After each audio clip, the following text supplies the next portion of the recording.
Sodram, Sodram, Sodram, Sodram, Sodram, Sodram, Sodram, Sodram. Hallelujah, Hallelujah, Hallelujah, Hallelujah. Sodrikrov, Tudikrov, Tudikrov, Tudikrov, Tudikrov, Tudikrov, Tudikrov, Tudikrov. இயேசுவே my வாழ்த்துகிறோம், இயேசுவே my வாழ்த்துகிறோம், இயேசுவே my வாழ்த்துகிறோம். வானம் எனக்கு சிங்காசனம், பூமி எனக்கு பாதத்தில் வீற்றிருக்கிறவரே, திரு பார்த்து பிரசுத்த பார்த்து வாழ்த்தி வணங்குகிறோம். கடந்து வாரும் ஆவியானவரே கரிசையும், ஆவியானவரே கரிசையும், ஜெயம் கொடுக்கும் தேவனே துதிக்கிறோம், சோதரிக்கிறோம், ஜெயபலமானவரே துதிக்கிறோம், சோதரிக்கிறோம், ஜெய கிறிஸ்துவை துதிக்கிறோம், சோத்திரம் சோத்திரம் சோத்திரம் சோத்திரம் சோத்திரம் சோதரிக்கிறோம். மகா குருவி விளக்கும் பரிசுத்தமுடன் பரலோக பிதாவே, அதிகமான சித்து வழியிடத்தின் அன்பு தகப்பனை துதிக்கிறோம், சோதரிக்கிறோம். கிருபையும் சத்தியம் நிறைந்தவரே துதிக்கிறோம், சோதரிக்கிறோம். இலவசமான கிருபைகளுக்கு ஆசீர்வதிக்கிறவரே துதிக்கிறோம், சோதரிக்கிறோம். இன்பமானவரே, இனியவரே, நல்லவரே துதிக்கிறோம், சோதரிக்கிறோம். இலவசமான கிருபைகளை தகப்பனே வேலையில் கூட நீர் ஆயத்து பண்ணி கொடுத்த ஆண்டவரே சோதரிக்கிறப்பா.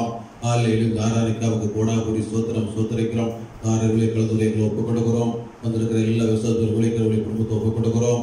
ஆலை லூயா, ஆலை லூயா, ஆலை லூயா. இல்லது ஏசிபி நாமத்துக்குள்ள ரத்தத்துக்குள்ள வார்த்தைக்கு ஒப்புக் கொடு செய்கிறோம். தகுப்பனை நீரே பொறுப்படுத்த வழியில தாசு பாதுகாத்துக்கொள்ளும், கிருவினாலே சோர்ந்துகளும். ஆண்டவரே ரத்த கோட்டைகளும் ரத்த ரசித்தாண்டவரே சோத்திரம் சோதரிக்கிறோம். தகுப்பனே விபத்தில் குறைகளை குற்றல காணப்பட்டாலும் அரேம் சிறுபத்து பாவம் தெய்வாய் மன்னித்தாண்டவரே சோதரிக்கிறோம். தாரம் இடைவெளிகளாக வல்லமை கடந்து வரும், வல்லமையில் கடந்து வரும் ஆண்டவரே சோத்திரம் சோதரிக்கிறோம். பாடுவழி ஆசீர்வதியும், புதிவழி ஆசீர்வதியும், கொண்டாடிச்சவர்களுக்கு ஆசீர்வதியும், செய்திகளை கடந்து தாசர்களுக்கு ஆவித வெளிப்படுவீராக. நல்ல மன்னாவை தாரம் ஆண்டவரே சோதரிக்கிறோம். எங்களுக்கு எல்லா மக்களுக்கும் நல்ல தேவான மன்னாவை கொடுத்து ஆசீர்வதியும். தேவ குறை பரிசுத்த ஆளுகை தோக்குள் முடிவரை கடந்து வர ஆசீர்வதியும், தொடர்ந்து வழியெடுத்தும் ஆசீர்வதியும். ஏசிபி நாமத்தில் பிதாவே, ஆமென். புதிய இதே நேற்றும் இன்றும் இன்றும் மாறா இயேசுவை நாம் என்றும் பாடி துதிப்போம். இந்த பாடலை உற்சாகமாக பாடலாம்.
பயங்கரமான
கர்த்தரின் கை குறுகவில்லை, கர்த்தரின் வாக்கோ மாறிடாதே.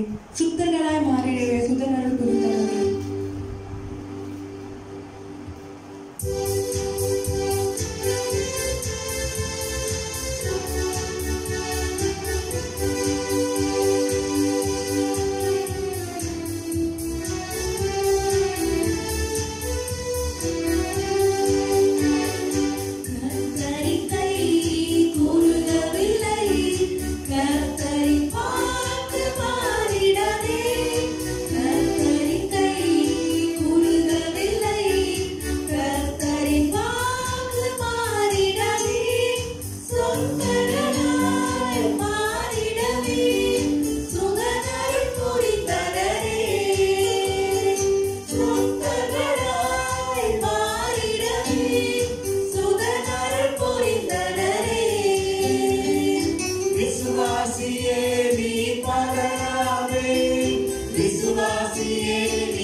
நாம் எல்லாரும் இருக்கிற இடங்களிலே நம் கண்களை மூடி நம்முடைய தேவனை, ராஜாதி ராஜாவை, நம்முடைய ஆண்டவராகிய இயேசு கிறிஸ்துவை, உன்னதமான சிங்காசனத்திலே வீற்றிருக்கிற நம்முடைய பரிசுத்தமுள்ள தெய்வத்தை நாம் எல்லாம் உயர்த்தி நாம் அவரை ஆராதிக்க போகிறோம்.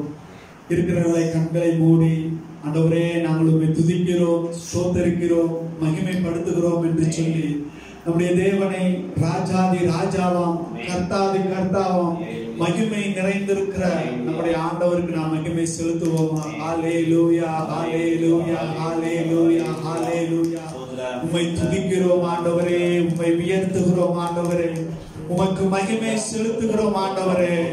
உன்னதத்திலே வீற்றிருக்கிற எங்களுடைய தெய்வமே, உயர்ந்த அடைக்கலமாய் இருக்கிற எங்களுடைய ஆண்டவரே, எங்களை கண்ணின் மணி போல காத்து வழி நடத்துகிற எங்கள் இயேசு கிறிஸ்துவே என்று சொல்லி நாம் எல்லாரும் வாய்களை திறந்த ஆண்டவரை நோக்கி பார்த்து, எங்கள் தெய்வமே, எங்கள் இயேசுவே, எங்கள் ஆண்டவரே, நாங்கள் உம்மை துதிக்கிறோம் என்று சொல்லி அவருடைய நாமங்களை சொல்லி நாம் அவரை துதிக்க போகிறோம். எல்லாரும் ஸ்தோத்திரம் பண்ணுவோம். ஹல்லேலூயா, ஹல்லேலூயா, ஹல்லேலூயா, ஹல்லேலூயா, ஹல்லேலூயா, ஹல்லேலூயா.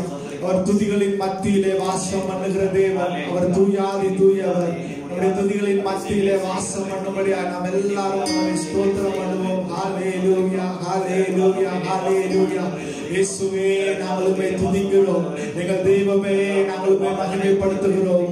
அவரை துதிக்கிற நாவுகளிலே வாசம் பண்ணுகிற தேவன், அவரை துதிக்கிற சிந்தையிலே வாசம் பண்ணுகிற தேவன், அவரை வாஞ்சிக்கிற இருதயத்திலே வாசம் பண்ணுகிற தேவன், நம் மத்தியிலே இருக்கிற தேவன். அவர் மிகவும் பெரியவர், அவர் பயப்படத்தக்கவர். அப்படிப்பட்ட தெய்வத்தை நாம் ஆராதிக்க வந்திருக்கிறோம். கண்களை மூடி இயேசுவே, நாங்கள் உம்மை ஸ்தோத்தரிக்கிறோம், துதிக்கிறோம், துதிக்கிறோம். மகா கனம் பொருந்திய எங்கள் ஆண்டவரே, மகா இரக்கம் பொருந்திய மாபெரும் எங்கள் தெய்வமே, நாங்கள் உம்மை ஸ்தோத்தரிக்கிறோம் தெய்வமே, ஸ்தோத்தரிக்கிறோம் தெய்வமே. இந்த உலகத்திலே உயிரோடு இருக்கிற எங்கள் ஆண்டவரே, உம்மை உயர்த்துகிறோம்.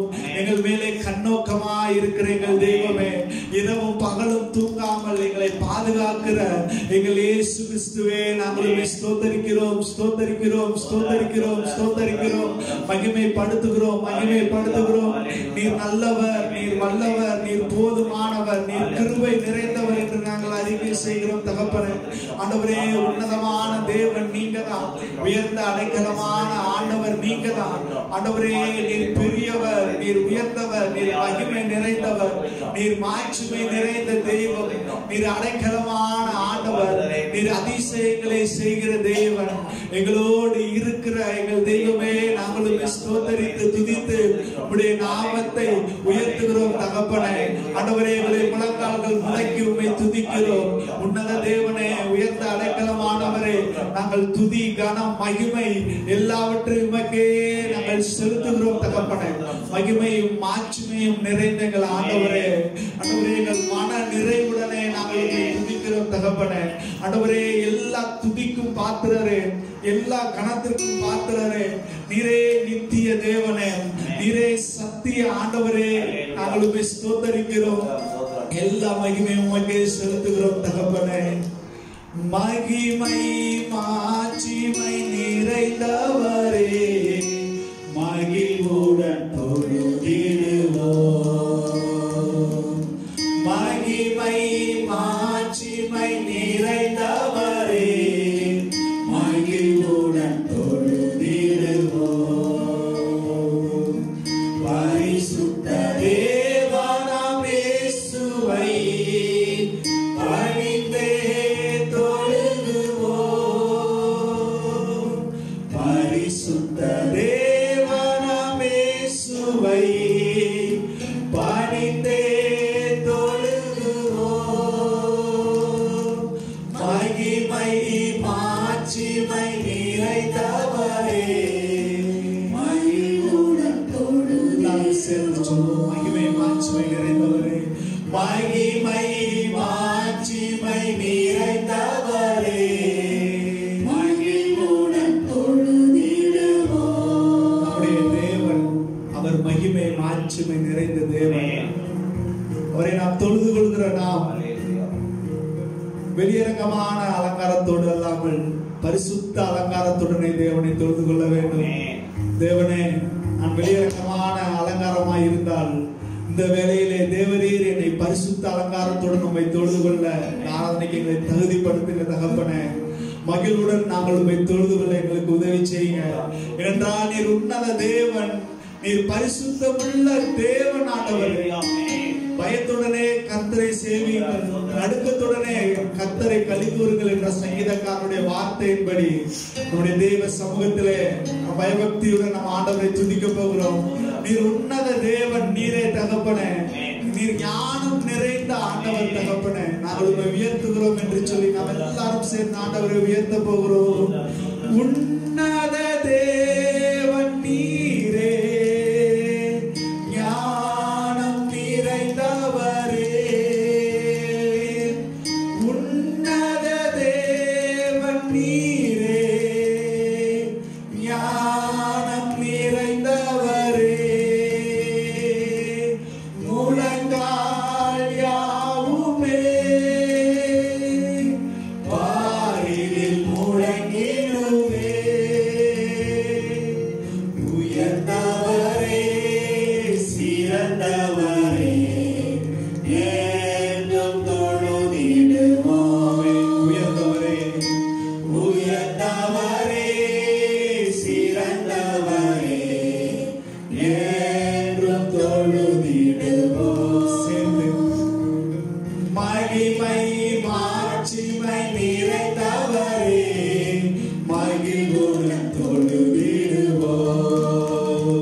தொழுதிடுவோம்.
மாட்சிமை நிறைந்தவரே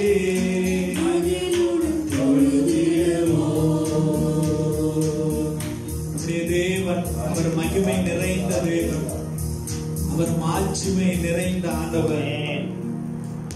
இந்த மனித குலத்துக்கே குலதெய்வம் நம்முடைய ஆண்டவராகிய இயேசு கிறிஸ்து. இந்த உலகத்திலே உயர்த்தப்படத்தக்க ஆண்டவர்.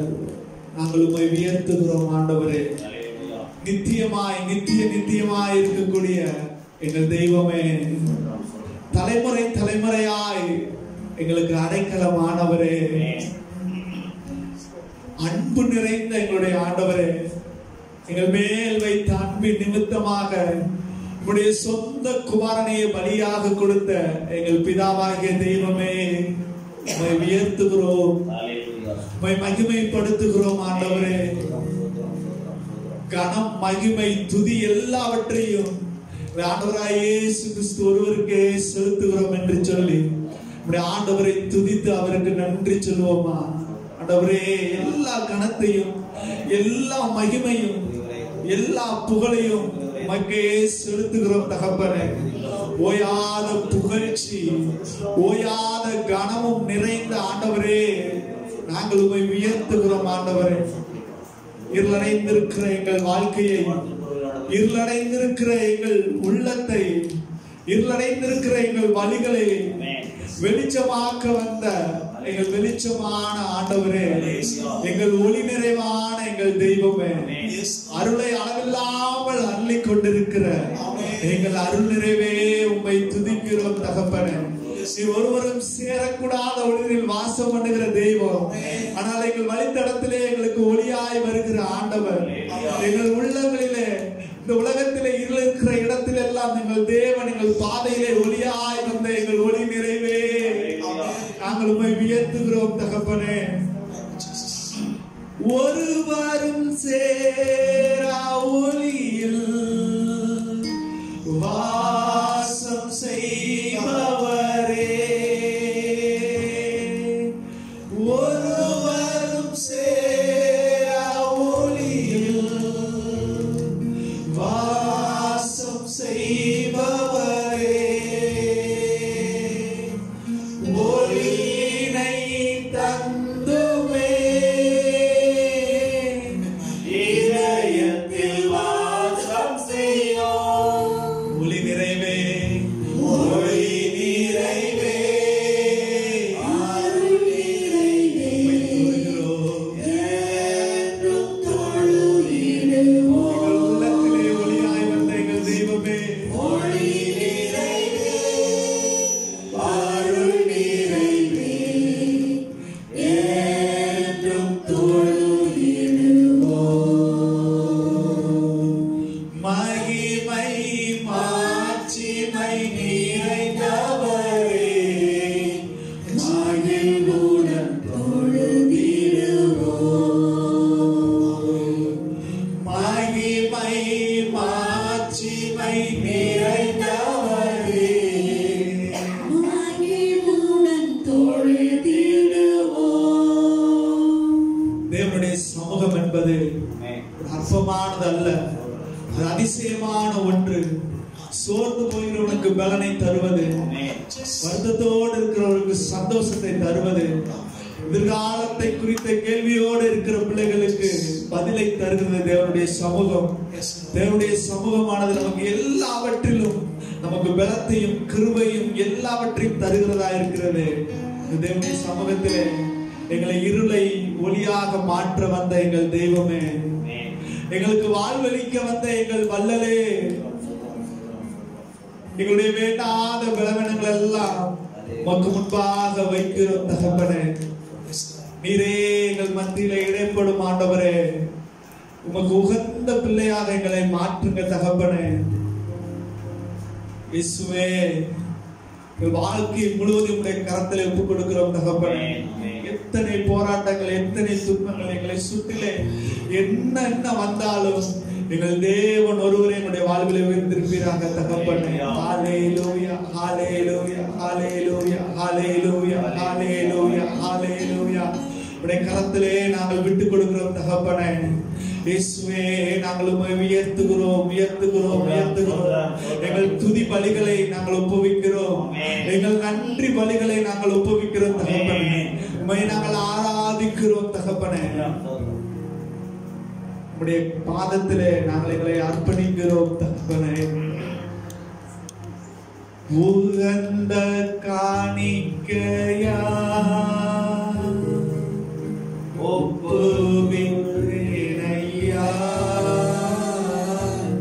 சுகந்த வாசனையா நுகர்ந்து மகிழுமையா, சுகந்த வாசனையா நுகர்ந்து மகிழுமையா. சுகந்த காணிக்கையா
ஒவ்வொரு பிள்ளைகளையும் உடைய கரத்திலே விட்டு கொடுக்கிறோம்.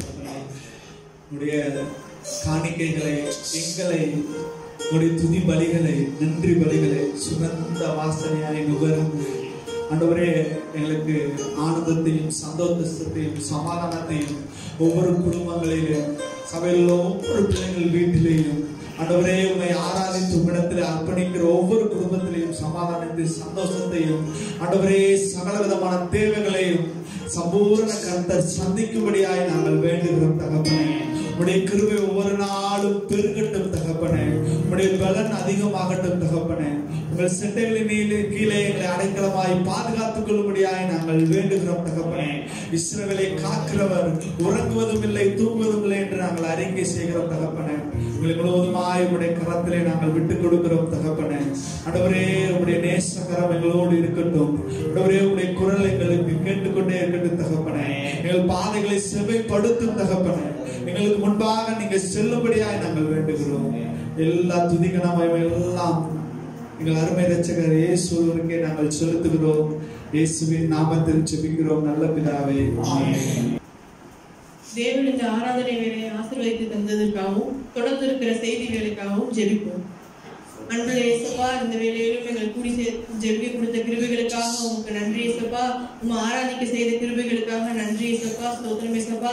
நாங்கள் சபையிலே கூடி ஆராதிக்க முடியாமல் இருந்தாலும் இந்த இணையதளத்தின் வழியாக ஆராதிக்க உதவி செஞ்சதுக்காக உங்களுக்கு நன்றி இயேசுப்பா. இதை பார்த்து கொண்டிருக்கிற ஒவ்வொருத்தருக்காக ஜெபிக்கிறோம் இயேசுப்பா. நீங்க அவங்க வாழ்க்கையில இடைப்படுங்க இயேசுப்பா. ஸ்தோத்திரம் இயேசுப்பா. ஸ்தோத்திரம் இயேசுப்பா. இயேசுப்பா, இந்த வேளையிலும் இந்த ஊரடங்கினால பாதிக்கப்பட்டிருக்கிற ஒருத்தருக்காக ஜெபிக்கிறோம் இயேசுப்பா. கொரோனா வியாதியினால பாதிக்கப்பட்டிருக்கிற ஒவ்வொருத்தருக்காக ஜெபிக்கிறோம் இயேசுப்பா. அவங்களுக்கு நீங்களே ஒரு பூரண சுகத்தை கொடுங்க இயேசுப்பா. ஸ்தோத்திரம் இயேசுப்பா. ஸ்தோத்திரம் இயேசுப்பா. இந்த வேளையில நாங்கள் எங்க தேசத்துக்காக கூட ஜெபிக்கிறோம் ஏசப்பா. எங்க தேசத்தை நீங்க பொறுப்படுத்திக் கொடுங்க ஏசப்பா. ஏதோ விஷயங்கள்லாம் நடந்துட்டு இருக்கு ஏசப்பா, அதெல்லாம் உங்களுக்கு தெரியும் ஏசப்பா. ஏசப்பா பிரதமர்ல இருந்து எல்லாரையும் நீங்க ஆசீர்வதிங்க ஏசப்பா. ஏசப்பா எங்க தேசத்துக்கு ஒரு நல்ல செழிப்பு கொடுங்க ஏசப்பா. ஸ்தோத்திரம் ஏசப்பா. பொருளாதாரத்துல நாங்க வளர்றதுக்கு எங்களுக்கு உதவி பண்ணுங்க ஏசப்பா. ஸ்தோத்திரம் ஏசப்பா. ஸ்தோத்திரம் ஏசப்பா. எங்க தமிழ்நாட்டுக்காக கூட ஜெபிக்கிறோம் ஏசப்பா. எங்களுக்கு தமிழ்நாட்டுல இருக்கிற ஒவ்வொருத்தருக்காக ஜெபிக்கிறோம் ஏசப்பா. எல்லாரையும் நீங்க காத்துக்கொள்ளுங்க ஏசப்பா. ஸ்தோத்திரம் ஏசப்பா. ஏசப்பா கேரளத்துல கூட மூணாறுல அந்த நிலச்சரிவுல பாதிக்கப்பட்டவங்களுக்காக ஜெபிக்கிறோம் ஏசப்பா. ஏசப்பா விசுவாச பிள்ளைகள் நிறைய பேர் பாதிக்கப்பட்டிருக்கிறாங்க ஏசப்பா. நீங்க அவங்க ஒவ்வொருத்தருக்கும் நல்ல ஒரு ஆறுதல் கொடுங்க ஏசப்பா. ஸ்தோத்திரம் ஏசப்பா. ஸ்தோத்திரம் ஏசப்பா. ஏசப்பா இந்த வேளையிலும் கூட திருமண வயதிலும் திருமணமாகாம இருக்கவங்களுக்காக ஜெபிக்கிறோம் ஏசப்பா. ஏசப்பா எங்க சபையில அனைவரும் இருக்கிறாங்க ஏசப்பா. அவங்களுக்கு ஒரு தேவையான மனப்பெண்ணையும் மாப்பிள்ளையும் நீங்க ஏற்படுத்தி கொடுங்க ஏசப்பா. ஸ்தோத்திரம் ஏசப்பா. ஸ்தோத்திரம் ஏசப்பா. வியாதினால பாதிக்கப்பட்டிருக்கவங்களுக்காக ஜெபிக்கிறோம் ஏசப்பா. அவங்களுக்கு இருக்கிற பலவீனத்தெல்லாம் நீங்க எடுத்து போடுங்க ஏசப்பா. ஸ்தோத்திரம் ஏசப்பா. இந்த வாரத்துல பிறந்த நாள் திருமண நாள் கொண்டாடுற ஒவ்வொருத்தருக்காக ஜெபிக்கிறோம் ஏசப்பா. ஏசப்பா இன்னும் அவங்க நூற்றுக்கணக்கான பிறந்த நாட்களை காண உதவி செய்யுங்க ஏசப்பா. உங்க பெற்று ஒவ்வொருத்தரும் சாட்சியாக வாழ உதவி செய்யுங்க ஏசப்பா. ஸ்தோத்திரம் ஏசப்பா. ஸ்தோத்திரம் ஏசப்பா.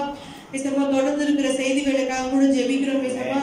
செய்தி வேளையில பேசுகிற தாசனை மறைந்து நீங்க வெளிப்படுங்க ஏசப்பா. ஒவ்வொருத்தருக்கும் பிரயோஜனமான வார்த்தைகளாக அது மாற உதவி செய்யுங்க ஏசப்பா. ஸ்தோத்திரம் ஏசப்பா. வேத வார்த்தைகளை ஒவ்வொருத்தரும் புரிந்து கொண்டு அவங்க வாழ்க்கையில அபியாசப்படுத்துறதுக்கு நீங்க உதவி செய்யுங்க ஏசப்பா. ஸ்தோத்திரம் ஏசப்பா. எல்லாத்தையும் காத்து கொள்ளுங்க, ஆசீர்வதிங்க. இயேசுவின் நாமத்தில் ஜெபிக்கிறோம் நல்ல பிதாவே, ஆமென். ஆண்டவருடைய பரிசுத்த நாமத்திற்கு மகிமை உண்டாவதாக. நம்முடைய தேவனாகிய கர்த்தர்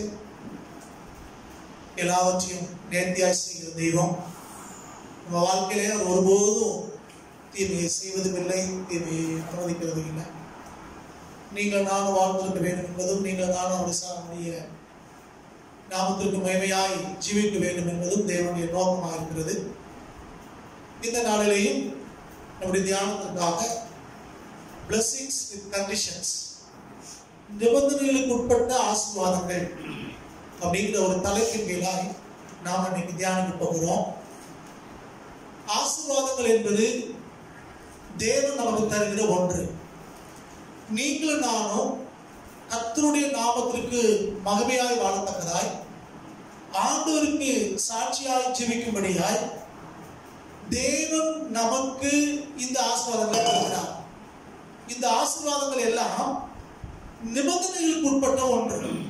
ஆசீர்வாதங்கள் அப்படின்னு சொல்லும் போது இது கிறிஸ்துவனுடைய பெயரை வைத்திருக்கிறவர்கள் அல்லது மந்திரம் மாதிரி எதையாவது ஒன்று சொல்லிட்டு இருந்தவங்களுக்கு இது கிடைக்கிறது இல்லை. இன்னைக்கு கொஞ்சம் பேரு என்ன நினைக்கிறாங்க அப்படின்னா, புற மார்க்கத்தார் ஒரு காரியத்தை திரும்ப திரும்ப சொல்றதுனால அதுல ஏதோ ஒரு நன்மை கிடைக்கிறது நினைக்கிறது போல கிறிஸ்தவர்கள் என்று சொல்லுகிறவர்களும் இன்னைக்கு ஸ்தோத்திர பலி, துதி பலி என்று 1000 2000 என்று எழுதி கொண்டும் சொல்லிக் கொண்டும் இருக்கிறார்கள். ஆனால் ஆசீர்வாதங்கள் எல்லாம் இப்படி புறஜாதியார் மார்க்கத்திலே நம்புகிறது போல நமக்கு கிடைக்கிற ஒன்று அல்ல. இந்த ஆசீர்வாதங்கள் எல்லாம் நிபந்தனைக்கு உட்பட்ட ஒன்றாக இருக்கிறது. தேவன் உங்களையும் என்னையும் ஆசீர்வதிக்கிறதுடைய நோக்கம் என்னவென்றால், நீங்கள் நானும் மற்றவர்களுக்கு ஆசீர்வாதமாய் மாற வேண்டும், மற்றவர்கள் கிறிஸ்துவின் நாமத்தை அறிந்து கொள்ள வேண்டும் என்பதற்காக உங்களை என்னை ஆசீர்வதிக்கிறார். இந்த ஆசீர்வாதங்கள் எல்லாம் தேவனிடத்திலிருந்து வருகிறது. தேவனே ஆசீர்வாதத்திற்கு ஊற்றாக இருக்கிறார். இந்த தேவன் இந்த ஆசீர்வாதங்களை சில நிபந்தனைகளின் அடிப்படையிலே நமக்கு தருகிறார்.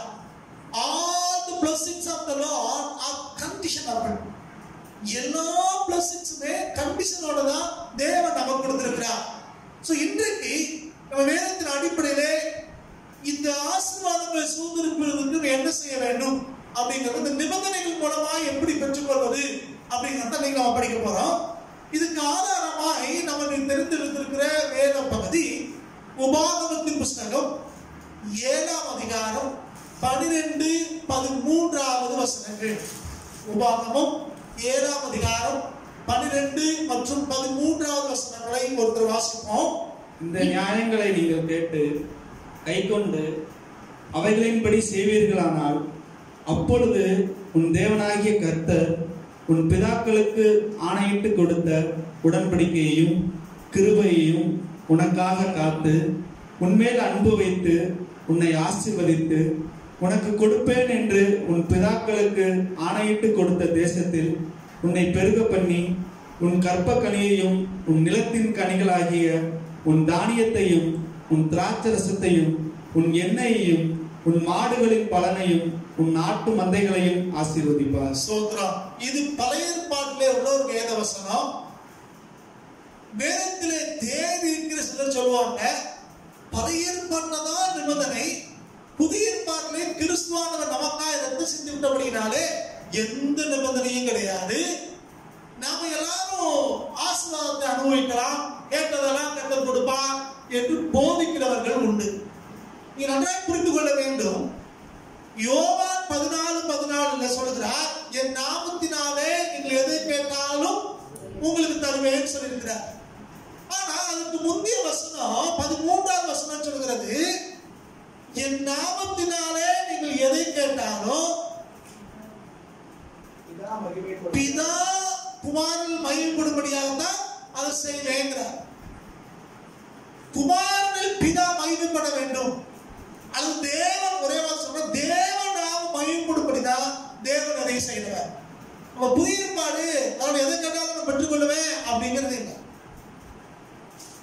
பெந்தெகோஸ்தே நாளுக்கு அப்புறம் பேதுரு சொல்கிறார், என் வார்த்தைக்கு செவி கொடுங்கள் அப்படின்னு சொல்றார். அவன் தேவனுடைய வார்த்தைக்கு செவி கொடுக்கும் போதுதான் எல்லா ஆசீர்வாதங்களும் நமக்கு வரும்.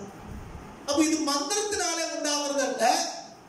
கர்த்தரை துதிக்க வேண்டும், கர்த்தரை ஸ்தோத்திரிக்க வேண்டும், கர்த்தரை மகிமைப்படுத்த வேண்டும், கர்த்தரை ஆராதிக்க வேண்டும். இதெல்லாம் நமக்கு தேவை. பைபிளை போதிக்கிறது நம்ம அதை கண்டிப்பா செய்ய வேண்டும். ஆனால் திரும்ப திரும்ப ஒரு வார்த்தை சொல்லிக்கிட்டே இருக்கிறதுனால அது கர்த்தரை ஆராதிக்கிறதுனோ, திரும்ப திரும்ப ஒரு வார்த்தை சொல்றதுனால அது நமக்கு ஆசீர்வாதம் கொண்டு வரணும்னு நினைப்போமானால் அது மூட பழக்கம். வேதத்திலே அதுக்கான ஆதாரம் இல்லை. இயேசு கிறிஸ்துவானவர் எருசலேம் நகரத்தில் வந்து கொண்டிருந்தார். அங்கே 4 சீசல் உட்கார்ந்து கொண்டு பெருமனையே தோத்திரம் தோத்திரம் சொல்லிட்டு இருந்தாங்க போடல. நல்லா கவனிக்கணும். இயேசு என்ன கட்டளையிட்டாரோ அதை அவர்கள் செய்தார். கொஞ்சம் விரிவாகவே நம்ம படிக்கலாமே, பேர் படிப்பல படிப்போம். இங்கு உபவாகம் 7ஆம் அதிகாரம் 12-13 சொல்லும்போது அவர் சொல்லுகிறார், இந்த நியாயங்களை நீங்கள் கேட்டு, நம்ம காண்டஸ் கேட்டபடி நமக்கு புரியுற மாதிரி சொன்னா, இந்த வேத வசனங்களை நீங்கள் கேட்டு, நீங்களாம் யார் நம்ம சொல்ற, நீங்கள் முதலாவது என்ன செய்யணும்? வேத வசனத்தை நீங்கள் நானும் முதல்ல கேட்கணும். வேத வசனத்தை, சத்தியத்தை கர்த்தர் என்ன சொல்கிறார் என்பதை நம்ம காதுகளிலே கேட்க வேண்டியதா இருக்கிறோம். நீங்கள் கேட்டு அதுக்கு பிறகு என்ன சொல்றது? கை கொண்டு அவைகளின்படி செய்வீர்களேயானால் அப்படிங்கிற. முதல்ல என்ன செய்யணுமா? கேளுங்க. இரண்டாவது என்ன செய்யணுமா? கை கொள்ளுங்க. மூணாவது என்ன செய்யணும்? அதன்படி செய்யுங்கிற 3 காரியத்தை அவர் சொல்லுகிறார். வேத வசனத்தை கேட்டு, வேத வசனத்தை கை கொண்டு, வேத வசனத்தின்படி செய்வீர்களேயானால் அப்படிங்கிறார். நீங்கள் நானும் கவனிக்க வேண்டிய முக்கியமான ஒரு வார்த்தை இதுக்கு பிறகு வருது. அப்பொழுது அப்படிங்கிறார். அப்பொழுது எப்பொழுது? வேத வசனத்தை கேட்டு கை கொண்டு அதன்படி செய்தா. இது ஆங்கிலத்தில் பார்த்தீங்கன்னா hear அப்படிங்கிறது, hearing, listen. We have to listen the word of God. We have to hear the word of God. ரெண்டாவது சொல்றாரு keep the word of God அப்படிங்கிறார். Keep the word of God. Not only hearing the word of God, we have to keep the word of God. அப்புறம் மூணாவது சொல்றாரு do the word of God அப்படிங்கிறார். do, say. அப்ப கர்த்தருடைய வசனத்தை காதுல கேட்டு அதை கை கொண்டு அதை வாழ்க்கையாய் மாற்றி அதை நம்ம என்ன செய்யணுமா? செயலிலே வெளிப்படுத்தி காட்ட வேண்டும். கேட்கணும், கீப்பிங், அது கை கொடுக்கிற என்னது? வாழ்க்கையாய் அதை மாற்ற வேண்டும். அதன் பிறகு we have do the word of God, கர்த்தருடைய வார்த்தையை செயலிலே வெளிப்படுத்த வேண்டும். இப்படி செய்யும் போதுதான் இந்த 3 காரியத்தை கேட்கிறோம். கேட்டு, கை கொண்டு, அதாவது வாழ்க்கையை மாற்றி அதை செயல்படும் போது, அந்த வார்த்தைப்படி செயல்படும் போது, அதுக்கப்புறம் தான் சொல்றது அப்பொழுது. இந்த அப்பொழுதுங்கிற வார்த்தை வார்த்தை ஒரு இணைப்பு சொல். இதுக்கு அடுத்து என்ன சொல்றாரு? அப்பொழுது உன் தேவனாகிய கர்த்தர் உன் பிதாக்களுக்கு ஆணையிட்டு கொடுத்த உடன்படிக்கையையும் கிருபையையும் உனக்காக காத்து. பிதாக்களுக்கு வாக்கு பண்ணின வாக்குத்தத்தம், அவருக்கு சொன்ன கிருபை, இத நமக்காக தேவன் காப்பா. நாம தேவனுடைய வார்த்தையை கேட்டு அந்த வாழ்க்கையாய் மாற்றி அந்த வார்த்தையின்படி செய்ய ஆரம்பிப்போமே, ஆனால் முற்பிதாக்களுக்கு தேவன் சொன்ன வாக்குத்தத்தத்தின் கிருபையும் நமக்கு காக்கிற ஆண்டவர் காத்து. அடுத்த வசனம் சொல்லுது, உண்மை யார் மேல? இந்த வசனத்தை கேட்டு கை கொண்டு கீழ்படுகிறாங்களே அவங்களை பார்த்து சொல்றாரு, உண்மை அன்பு வைத்து உன்னை ஆசீர்வதித்து உனக்கு கொடுப்பேன் என்று உன் பிதாக்களுக்கு ஆணையிட்டு கொடுத்த தேசத்தில் உன்னை பெருக பண்ணி, அப்புறம் உன் கர்மத்தின் கனியையும் உன் நிலத்தின் கனியிலாய் உன் தானியத்தையும் உன் திராட்சையும் உன் எண்ணெயும் ஆடுகளின் பலனையும் உன் ஆட்டு மந்தைகளையும் ஆசீர்வதிப்பா என்று பேர சொல்றேன். அப்போ இந்த அப்பொழுது வார்த்தை ஒரு இணைப்பு சொல். எதை இணைக்கிறது? நம்மளுடைய ஸ்பிரிச்சுவல் லைஃபையும் அல்லது நம்முடைய கர்த்தருக்கு முன்னால நம்ம நடக்கிற நம்ம நடக்கையையும், நம்முடைய பர்சனல் அந்த ஸ்பிரிச்சுவல் growth இருக்குதே, அந்த பிரின்சிபல்ஸ், the spiritual experience இருக்குதே, இதையும் தேவன் நம்மளை ஆசீர்வதிக்கிற ஆசீர்வாதத்தையும் இணைக்கிற ஒரு கன்ஜெக்ஷன் வேர்ட், இணைப்பு சொல்லுதான் இது அப்பொழுதுங்கிற வார்த்தை. அப்ப தேவன் எப்போ நம்மளை ஆசீர்வதிப்பார்? தேவன் எப்போ நம்ம பெருக பண்ணுவார்? தேவன் எப்போ உடன்படிக்கையை காக்கிறார்? தேவன் எப்போ நம்ம கிருபை அளிக்கிறார்? தேவன் எப்போ நம்முடைய தரிசனம் நிறைவேற்றுகிறார் அப்படின்னு நம்ம பார்த்தோம்னா, நம்ம கர்த்தருடைய வார்த்தையை கேட்டு அதை கை கொண்டு அதோட வாழ்க்கையை அபியாசப்படுத்தி வாழ்க்கையை மாற்றி அதன்படி செய்யும் போதுதான் தேவன் இந்த ஆசீர்வாதத்தை நமக்கு தர்றார். நான் முதல் திரும்ப ஞாபகப்படுத்துகிறேன், all the blessings of the Lord are conditional. தேவனுடைய எல்லா ஆசீர்வாதங்களும் நிபந்தனைக்கு உட்பட்டவை. அப்ப நீங்களும் நானும் ஆசீர்வதிக்கப்பட வேண்டுமானால், நீங்களும் நானும் மல்டிப்ளை ஆகணும், பெருக வேண்டுமானால், நீங்களும் நானும் தேவனுடைய அன்பை பெற வேண்டுமானால், தேவனுடைய ஆசீர்வாதத்தை பெற வேண்டுமானால், தேவன் உபியாக்களுக்கு வாக்கு பண்ண உடன்படிக்கையும் கிருபையும் தேவன் நமக்காய் காக்க வேண்டுமானால், we have to listen the word of God first. கர்த்தருடைய வார்த்தைக்கு முதலாவது செவி கொடுக்க வேண்டும்.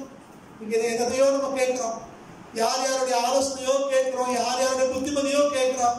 என்னைக்காவது ஒரு காரியம் நடக்கும்போது, ஒரு காரியம் நடக்க போகும்போது, ஒரு பிரச்சனை வரும்போது, ஒரு சந்தோஷமான காரியம் நடக்கும்போது தேவ சமூகத்துல உட்கார்ந்து, ஆண்டவரே உங்க சித்தம் என்ன, வாட்ஸ் யுவர் வில் லார்ட் அப்படின்னு என்னைக்காவது கேட்டிருக்கோமா? இந்த காரியத்திலே உங்க திட்டம் என்ன ஆண்டவரே என்று கர்த்தரிடத்தில் நம்ம கேட்கிறோமான்னு பார்ப்போம். மாம்சத்திலே நாமளே யோசித்து நம்முடைய விருப்பங்களை செயல்பட நினைக்கிறோம். ஆனா இங்க சத்தியம் சொல்லுகிறது, நாம் முதலாவது தேவனுடைய வார்த்தையை கேட்க வேண்டும். இதை நீங்க இங்கிலீஷ்ல வாசிக்கும் போது, கிங் ஜேம்ஸ் வாசிக்கும் போது ஜட்ஜ்மெண்ட் போடும். இங்க என்ன போட்டு தமிழ்ல நியாயங்களை அப்படின்னு, நடந்து முடிந்த ஜட்ஜ்மெண்ட் செய், நியாயங்களை, நடந்த காரியங்களை, அதாவது சத்தியங்களை, சரித்திரங்களை, நமக்கு திருஷ்டாந்தமாக வைக்கப்பட்டிருக்கிற காரியங்களை நாம முதலாவது கேட்க வேண்டும். தேவனுடைய வார்த்தையை கேட்டு அதை கை கொண்டு, நான் முதல்ல யோசித்தேன், கை கொள்ளுதலுக்கும் செய்யறதுக்கு என்ன வித்தியாசம் அப்படின்னு பார்த்தா அப்புறம் தான் புரியுது. ஆங்கில தெளிவா இருக்குது, keep the word of God. keep வாழ்க்கையா மாத்திடுறது, அதுதான் வாழ்க்கை அனுபவம். அதுக்கப்புறம் we have to do the word of God. முதல்ல வார்த்தையை கேட்டு அதன்படி நம்ம வாழ்க்கையை மாற்றி அமைத்துக் கொண்டு அந்த வார்த்தையின்படி செயல்பட ஆரம்பிக்கும் போதுதான் தேவன் அங்கே நமக்காய் ஆசீர்வாதத்தை வைத்திருக்கிறார். அப்ப எல்லா ஆசீர்வாதங்களும் நிபந்தனைக்கு உட்பட்டவை. இன்னும் ஒரு புரியுற மாதிரி சொல்றேன், இந்த அப்பொழுதுங்கிற வார்த்தை என்ன செய்யுது அப்படின்னு பாத்தீங்கன்னா, இது வந்து ஒரு இணைப்பை உருவாக்குகிறது. எந்த இணைப்பை உருவாக்குது? between the relationship between experience of God's blessings. அதாவது எப்படி சொல்றதுன்னா தேவனுடைய ஆசீர்வாதத்தினுடைய அனுபவத்தையும் தேவன் நம்ம கொடுக்கிற ஆசீர்வாதத்தை பெற்றுக்கொள்ள அனுபவம் இருக்கு. இந்த அனுபவத்தையும் ஆசீர்வாதத்தின் அனுபவத்தையும் தேவனுடைய வார்த்தைக்கு கீழ்ப்படுகிறதையும் இணைக்கிற ஒரு இணைப்பு சொல்லுதான் இங்க இந்த வேதத்தை வாசிக்கிற அப்பொழுதுங்கிற வார்த்தை. அப்ப நீங்கள் நானும் ஆசீர்வாதத்தை பெற்றுக்கொள்ள வேண்டுமானா வேத வசனத்துக்கு நீங்கள் நானும் கீழ்ப்படிய வேண்டியதா இருக்கிறோம். கீழ்ப்படிதல் என்ன? கேட்டு வாழ்க்கையை அனுபவமாய் மாற்றி அதன்படி செய்யறதுக்கு பேர் தான் கீழ்ப்படிதல் அப்படின்னு பொருள். சரி, உதாரணமா உங்களுக்கு புரியுற மாதிரி சொல்றேன். என் முன்னாடி ஒருத்தர் உட்காந்துருக்காங்க, அவங்கள பார்த்து நான் எந்திரிச்சு நில்லுங்க அப்படின்னு சொன்னா அவங்க என்ன செய்வாங்க? முதல்ல நான் சொல்றத கேட்கிறாங்க, சொல்லிட்டாங்க பார்த்து கீழ்ப்படியணும் அப்படின்னு நினைச்சு அவங்க எந்திரிச்சு நிக்கிறாங்க. இதுதான் கீழ்ப்படிதல். கேட்டு அனுபவமாய் மாற்றி அதன்படி செய்யறது பேர் தான் கீழ்ப்படிதல். அதைத்தான் தேவன் இன்றைக்கு எதிர்பார்க்கிறார். அப்ப தேவனுடைய ஆசீர்வாதத்தை பெற வேண்டுமானால் நீங்கள் நானும் கர்த்தருக்கு கீழ்ப்படிய வேண்டியவர்களாக நாம் இருக்கிறோம். இன்னும் கொஞ்சம் புரியுற மாதிரி சொல்லணும்னா, இன்னைக்கு நாம படிக்கிற போற இந்த சத்தியம் என்ன, நம்ம கற்றுக்கொள்ள போற சத்தியம் என்னன்னா, நம்முடைய தேவனாகிய கர்த்தருக்கு முன்னால எப்படி ஆசீர்வாதத்தினாலே ஆசீர்வாதத்தை பெற்றுக்கொண்டு நடப்பது அப்படின்னு பார்க்க போறோம். அதுக்கு அடிப்படை காரணம் என்னவா இருக்கிறதுன்னா இந்த கீழ்ப்படிதல். இந்த கீழ்ப்படிதல் எப்படி வருது? விசுவாசத்தினாலே வருகிறது. இந்த விசுவாசம் எப்படி வருகிறது? கர்த்தருடைய வார்த்தையை கேட்கிறதுனாலே நமக்கு வருகிறது. அப்ப கர்த்தருடைய வார்த்தையை கேட்டாலே என்ன வரும்? விசுவாசம் வரும். பைபிள் சொல்லுது, விசுவாசம் கேள்வினாலே வரும், கேள்வினாலே விசுவாசம் வரும். அப்போ இங்க இங்க உபாகமத்துல வாசிக்கும் போது இந்த நியாயங்களை எல்லாம் கேட்டு அப்படிங்கிற, அப்ப சத்திய வசனத்தை கேட்கும் போது நமக்கு என்ன உண்டாகுது? விசுவாசம் உண்டாகும். அப்ப இன்னைக்கு நமக்கு தேவை என்ன? விசுவாசம். அந்த விசுவாசத்தின்படி தேவனுடைய வார்த்தைக்கு கீழ்ப்படிதல். இந்த விசுவாசமும் கீழ்ப்படிதலும் எங்க வருகிறதோ அங்கே தேவன் ஆசீர்வாதத்தை கட்டளையிடுகிறார். அல்லேலூயா. சோ நம்ம ஆசீர்வாதங்கிறது ஒரு வேலையும் செய்யாம, கர்த்தர் சொல்றதுக்கும் கீழ்ப்படாம, சும்மா உட்கார்ந்து 1000 தோத்திர வழிகளை சொன்னேன், 10,000 துதிகளை சொன்னேன் அப்படிங்கிறனால வர்றதல்ல. புரிந்து கொள்ளும். முதல்ல சொல்ல திரும்ப ஞாபகப்படுத்துகிறேன். புற மதத்தார் மனசை ஒருமுகப்படுத்துறதுக்காக இப்படி எல்லாம் பேரை எழுதுமா, சாமி பேரை எழுது, அதை எழுது, இது எழுது. இது அப்படிப்பட்ட மந்திர தந்திரங்கள் கிறிஸ்தவ வாழ்க்கையில கிடையவே கிடையாது. கிறிஸ்தவ வாழ்க்கை என்பது தேவனுடைய வசனத்தை கேட்டு வாழ்க்கையாய் மாற்றி அதன்படி நடக்கிறதுனால கிடைக்கிற ஆசீர்வாதத்தை சோதரிப்பதுதான் கிறிஸ்தவ வாழ்க்கை. வேற வார்த்தை சொல்லணும்னா, விசுவாசத்தினாலே தேவனுடைய வார்த்தைக்கு கீழ்ப்படிந்து அதனாலே ஆசீர்வாதத்தை பெறுவதுதான் கிறிஸ்தவ மார்க்கம். அதுதான் விசுவாச மார்க்கம். அதுதான் தேவனுடைய பிள்ளைகளுடைய வாழ்க்கையின் அனுபவங்களாய் கடந்த காலங்களே இருந்திருக்கிறது. நமது வேதத்திலே பல பேருடைய வாழ்க்கையிலே நாம் அதை பார்க்க முடியும். அப்போ இந்த பார்க்கிற இந்த பகுதியை கவனிச்சு பார்த்தீங்கன்னா 3 காரியங்களை நம்ம பார்க்க முடியும். ஒன்று விசுவாசம், கீழ்ப்படிதல், அப்புறம் ஆசீர்வாதம். இதான் அடிப்படை. விசுவாசம் எப்படி வருது? கேட்கறதுனால வந்துச்சு. கீழ்ப்படிதல் எப்படி வந்துச்சு? அந்த விசுவாசத்தினாலே அந்த வேலைக்கு வாழ்க்கையை மாற்றி அவர் செய்ததுனாலே கீழ்ப்படிதல் வெளிப்படுகிறது. புரிகிறதா? தெரியுங்க சொல்றது புரியுதா? விசுவாசம்ங்கிறது என்ன? கர்த்தருடைய வார்த்தையை கேட்கிறதாலே கிடைக்கிற ஒன்று. விசுவாசம் கேள்வியினாலே வரும். இந்த விசுவாசத்தை குறித்து எபிரேயர் ரொம்ப அழகா சொல்றார். விசுவாசம் என்பது காணப்படாதவர்களுடைய நிச்சயமா இருக்கிறது அப்படிங்கிறார். நம்புறதுல உறுதியும் காணப்படாதவர்களையும் நிச்சயமா இருக்குங்கிறார். இது எப்படி கிடைக்குது? கேள்வினாலே வரும். தேவனுடைய வார்த்தையை கேட்கிறதுனாலே நமக்கு வருகிறது. அப்போ இங்கே உபாகமத்தில் வாசிப்பவர் சொல்லுகிறார், என் நியாயங்களை நீ கேட்டு. அப்ப அதை கேட்கும் போது நமக்குள்ள என்ன உண்டாகும்? விசுவாசம் வரும். இந்த விசுவாசத்தினாலே அந்த வார்த்தையை சத்தியத்தை வாழ்க்கையின் அனுபவமாக மாற்றி அந்த விசுவாசத்தை கொண்டு கீழ்ப்படிய வேண்டும். ஒபீடியன்ஸ், கீழ்ப்படிய வேண்டும். அந்த கீழ்ப்படிதல் நமக்குள்ள வந்துருச்சுன்னா அடுத்து தேவன் நம்மை ஆசீர்வதிக்கிறார். அப்ப விசுவாசத்தை துவக்கிறதும் முடிக்கிறதும் கர்த்தர். ஆனா விசுவாசத்தை ஏற்றுக்கொண்டு அதன்படி நடக்க வேண்டிய பொறுப்பு நம்ம இடத்துல இருக்கிறது. கீழ்ப்படிய வேண்டியது நம்ம இடத்துல இருக்கிறது. அப்போ தேவன் நமக்கு ஆசீர்வாதத்தை கொடுக்கிறார். அப்போ உங்களுக்கு எனக்கும் தேவன் ஒரு விசுவாசத்தை கொடுத்திருக்கிறார். இந்த விசுவாசத்தினாலே இன்னைக்கு தேவனுடைய வார்த்தையை நீங்கள் நானும் கேட்க வேண்டியவராக இருக்கிறோம். அப்படி கேட்டு வேத வசனத்தின் அடிப்படையிலே நீங்கள் நானும் செயல்பட ஆரம்பிக்கும் போது தேவன் நமக்கு ஆசீர்வாதத்தை கொடுக்கிறார். இந்த விசுவாசங்கிறது எது மேல விசுவாசத்தை வைக்கணும்? தேவனுடைய வார்த்தை மேல விசுவாசம் வைக்க வேண்டும்.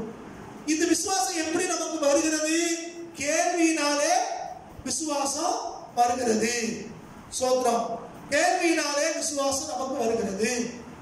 இந்த விசுவாசம் முதல்ல பார்த்தோம், நம்பப்படுறது உறுதியும் காணப்படாதவர்களுடைய நிச்சயமா இருக்கிறது வரையறையை எபிரேயர் 11ஆம் அதிகாரம் 1வது வசனத்திலே அவர் எடுத்துக்கிறார். இப்போ இதுக்கு அடுத்து கவனிச்சீங்கன்னா அதே எபிரேயர் சொல்றாரு, ஆபிரகாமுடைய வாழ்க்கையை வச்சு இந்த விசுவாசத்தையும் கீழ்ப்படிதலையும் அதனால உண்டாகிற ஆசீர்வாதத்தையும் இங்கே எபிரேயர் நம்ம தெளிவா எழுதுகிறார். இந்த மூன்றாவது வாழ்க்கையில எப்படி இருக்குதுன்னு எழுதுகிறார். நீங்க 8ஆம் வசனம் வாசிங்க. எபிரேயர் 11:8. எபிரேயர் 11:8. விசுவாசத்தினாலே ஆபிரகாம் தான் சுதந்திரமாய் பெறப்போகிற இடத்திற்கு போகும்படி அழைக்கப்பட்ட போது கீழ்ப்படிந்து தான் போகும் இடம் இன்னதென்று அறியாமல் புறப்பட்டு போனார். தான் போகிற இடம் இன்னதென்று அறியாதபடி புறப்பட்டு போனார். முதல்ல அவருக்குள்ள விசுவாசம் இருந்துச்சு. தேவன் அவரை அழைச்சார். அவன் எங்க போறோம்னு கூட தெரியாம கீழ்ப்படிந்தார். விசுவாசம் இருந்துச்சு, கீழ்ப்படிதல் வந்திருக்கிறது. இந்த விசுவாசமும் கீழ்ப்படிதல் எப்படி வருதுன்னா, எங்க போறோம் தெரியலனா கூட தேவன் சொல்லிவிட்டா நான் போறேன், தேவன் அழைத்து விட்டார் நான் போறேன், அவ்வளவுதான். இங்க மூலம் ஒண்ணு சொல்லும், சொந்தக்காரங்க ஒண்ணு சொல்லுவாங்க, நம்ம அனுபவம் ஒண்ணு சொல்லும், ஒரு படிப்பு ஒண்ணு சொல்லும், அதெல்லாம் அவங்க நினைக்கவே இல்லை. இதான் விசுவாசம். நம்பப்படுகிற உறுதியும் காணப்படாதவைகளின் நிச்சயம். ஆபிரகாம் விசுவாசத்தினாலே தேவன் அழைத்த போது எங்க போறோம்னு தெரியலனா கூட கீழ்ப்படிந்து புறப்பட்டு போனார். என்ன நடக்குது? விசுவாசம் செயலிலே வெளிப்படுகிறது. The faith became the action. இந்த விசுவாசம் என்ன ஆச்சு? இப்போ செயலாய் மாறிற்று. இந்த விசுவாசம் செயலா மாறுதே, இதுக்கு பேர் தான் கீழ்ப்படிதல். The obedience can be defined as the faith became as the action அப்படின்னு சொல்லலாம். அப்போ கீழ்ப்படிதல் அப்படின்னா என்ன அப்படின்னா, விசுவாசம் செயல்ல வெளிப்படுது, இதுக்கு பேர் தான் கீழ்ப்படிதல். எத்தனை சொல்றது புரியுது? கீழ்ப்படிதல்னா என்னது? விசுவாசம் செயல்ல வெளிப்படுறதுக்கு பேர் தான் கீழ்ப்படிதல். நீங்கள் நானே எப்படி இருக்கிறோம்? கர்த்தரை விசுவாசிக்கிறோம்னு சொல்றோம், ஆண்டவரை விசுவாசிக்கிறோம்னு சொல்றோம். இந்த கொரோனா காலகட்டத்திலே தேவன் சில காரியங்களை சொல்லும் போது நாம் அதுக்கு கீழ்ப்படுகிறோமான்னு பார்க்கணும். ஆவிக்குரிய காரியங்களே, ஊழியத்துக்கு எடுத்த காரியங்களே, நீங்கள் நானே எப்படி இருக்கிறோம்? விசுவாச வீரர்கள், ஆராதனை வீரர்கள், அவங்க நீங்க எங்க இருக்காங்கன்னு தெரியல. சோத்திரம். ஒருத்தர் சொன்னா, தம்பி எங்கடா என்ன சொல்றேன், அவன் சொல்றேன், ஒரு சின்ன தம்பி அவன் சொல்றான், எதையும் சாதிப்போம், நாங்கள் குட்டி தெய்வங்கள், நாங்கள் குட்டி கடவுள்கள், நாங்கள் கடவுள்கள் அப்படின்னா. அப்போ ஒருத்தர் கேட்கிறாங்க, நீ கடவுள் தானப்பா, இந்த கொரோனாவை கொஞ்சம் தடுக்க கூடாதா அப்படின்னா. அப்ப அவன் சொல்றாங்க, எங்க பொசிஷனுக்கெல்லாம் எங்க ரேமிக்கெல்லாம் இந்த கொரோனால ஏமாத்துறான் அப்படிங்கிற. எங்களுக்கு தகுதியானதே இல்லை. எங்க போனாங்கன்னே அவங்கள தெரியலைங்க. சோத்திரம். கர்த்தரை அறியாதவனுக்கு இருக்கிற தைரியம் கூட இந்த விசுவாச வீரர்கள், ஆராதனை வீரர்கள், குட்டி கடவுள்களுக்கு இல்லாம போச்சு. அப்ப என்ன ஆச்சு? விசுவாசங்கிறது என்னது? சும்மா வாய் சொல்லு. நம்ம ஊர்ல சொல்லுவாங்க, வாயில வடை சொல்றாங்கன்னு. வேலை சொல்றது இது. ஐயா அது மேடைக்கு நல்லா இருக்கும், 4 பேருக்கு பேசுறதுக்கு நல்லா இருக்கும். சத்திய வேதம் சொல்கிறது விசுவாசமானது செயலிலே வெளிப்பட வேண்டும். ஆபிரகாம் விசுவாசிச்சாருன்னா அது கீழ்ப்படிந்து காட்டினார். அல்லேலூயா. வாதையின் கூடாரத்தை அணுகாதுங்கிற வசனத்தை விசாரிக்கிறோமா, விசுவாசிக்கிறோமா? கண்டிப்பா நமக்கு அணுகா, அதை செயல்ல காட்டணும். சோத்திரம். சும்மா அது பேசுறது ஒன்றும் வாழ்க்கை வேற ஒன்றா ஒரு காலமும் இருக்கக்கூடாது. விசுவாசம் செயலிலே வெளிப்பட வேண்டும். சோத்திரம். சகோதரி ஒருத்தவங்க சொன்னாங்க, பீஸ் கட்டணும் அதெல்லாம் சொல்லிட்டாங்க, என்ன செய்யணும்னு தெரியல, நைட்ல உட்காந்து ஜெபம் பண்ணணும், அன்றுவரே காசு இல்லையே அப்படின்னு ஜெபம் பண்ணணும். காலையில பார்த்தா ஒருத்தவங்க வந்து சொல்றாங்க, சீட்டு விழுந்திருக்கு, வேற ஒருத்தவங்களுக்கு விழுந்திருக்கு, உங்களுக்கு வேணுமா அப்படின்னு வந்து கேட்டாங்க. சோத்திரம். அது சொன்னாங்க, இப்படி நிறைய காரியங்கள் கர்த்தர் அற்புதமா செய்யறாங்க கொரோனா காலத்துல. கண்டிப்பா செய்யலாம். தேவன் நம்முடைய பிள்ளைகள் விசுவாசத்தினாலே கீழ்ப்படியும் போது தேவன் நம்முடைய பிள்ளைகளுடைய விசுவாசத்தையும் அவருடைய கீழ்ப்படுதலையும் கனப்படுத்தும்படி கண்டிப்பா அவர் கிரியை செய்கிற ஆண்டவர், அவர் ஆஸ்வதிக்கிற ஆண்டவர். இங்க ஆபிரகாமுடைய வாழ்க்கையில அதான் நடந்துச்சு. அவர் விசுவாசித்தார், கீழ்ப்படிந்தார், அவர் ஆசீர்வாதத்தை சுதந்திரித்துக் கொண்டார். இன்னொரு காரியமும் கவனிக்கணும், ஆசீர்வாதம் எங்க இருந்தா வருது? ஆண்டவர்கிட்ட தான் வருது. அதுக்குத்தான் விசுவாசத்தை கீழ்ப்படியும் போது தேவன் ஆசீர்வாதத்தை நம்ம கொடுக்கிற கர்த்தர். யாக்கோபு தன்னுடைய நிருபத்திலே 1ஆம் அதிகாரம் 7ஆம் வசனமா 17ஆம் வசனமா வாசிங்க. 1:17 வாசிங்க. நன்மையான எந்த ஒரு ஈவும் பூரணமான எந்த வரமும், நன்மையான எந்த ஈவும் பூரணமான எந்த வரமும் பரத்திலிருந்து உண்டாகி ஜோதிகளின் பிதாவிடத்திலிருந்து இறங்கி வருகிறது. அப்போ the source of blessing is the Lord only. நம்முடைய ஆசீர்வாதத்திற்கு ஆதாரம் எதுன்னு பார்த்தோம்னா அது கர்த்தர் மாத்திரம். சோத்ரம். ஒரு வழி இல்லையா, எப்படி சமாளிக்க போறோம்னு தெரியல அப்படின்னு யோசிக்கும் போது சத்திய வேதம் நமக்கு சொல்கிறது கர்த்தரோட தேவைகளை சந்திக்கிறார். தேவன் நம்முடைய தேவைகளை ஆச்சரியமாய் சந்திக்கிறார். சோத்ரம். யாருக்கு சந்திக்கிறார்? விசுவாசத்து கீழ்ப்படுகிற பிள்ளைகளுக்கு சந்திக்கிறார். சோத்ரம். வசனத்தை கேட்கிறவர்களாய் மாத்திரமல்ல, அதன்படி செய்கிறவர்களாக இருங்கள் வேதம் சொல்கிறது. வஸ்திரங்களை அல்ல, இருதயங்களை கிழித்து மனம் திரும்புங்கள் சத்தியம். அப்ப நீ வெறுமனை கேட்கறது இல்லை, கேட்கறது எல்லாரும் கேட்கிறாங்க, அதுல ஒரு பிரயோஜனம். சோத்ரம்.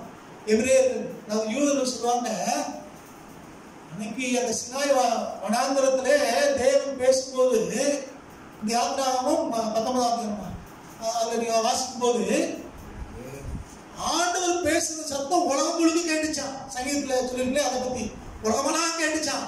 ஆனா கீழ்ப்படுத்தது நாங்க மாத்திரம் தான் அப்படிங்கிறாங்க.